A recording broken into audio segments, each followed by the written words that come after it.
अब बछड़ू साढ़ हो जा। फगुनी बयार बहुत अरे कि मन करे छोड़ दी के करे के दिया गाँवे आई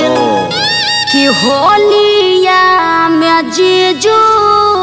रह तारे पागल आगल कार्य गोलुआ ए शुभम बधारी तो हटाई ना बन का गिदर जाएगा किधर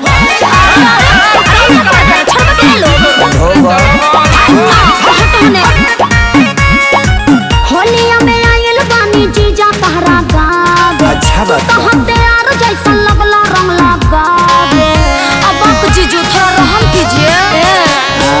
होलिया में आयल बानी जीजा तहरा गावे तू तो हम तैयार जैसा लगला रंग लगावे मुंह अपन खोल दे हम तारे बात तू बोल दे हम बनत ना अपना के बहुत कुछ घोड़ी पर पिचकारी से चाहे पूरब जइबू हो चाहे पश्चिम जइबू हो भले चली जइबू साली हमार उतर हो तोहर होलिया में रंगब जा कबूतर हो अरे ही सुना फगुनी बयरिया से हमारा शरीरिया के हाड़ का तोहर होता बत पीछा कोरी या से जाड़ो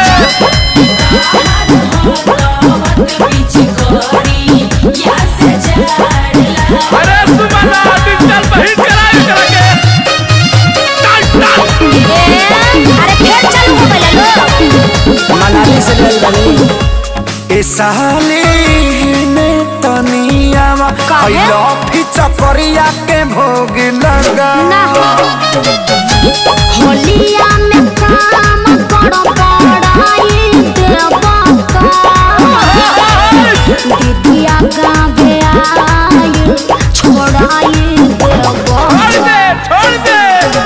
पानी पाकी फेंक लो छोड़नी हम देख लो लगे जान ले ले बाबा न तारा सदा के कास्तु यार एकरा में ए साली नीचे जइबू हो अरे जियो बे ए नराजी खींच जइबू हो अरे हिट मशीन के आनी आई ए धन रखी हो बच्चा के यापन बूफर हो तोहर होलिए में रंगब जा कबूतर हो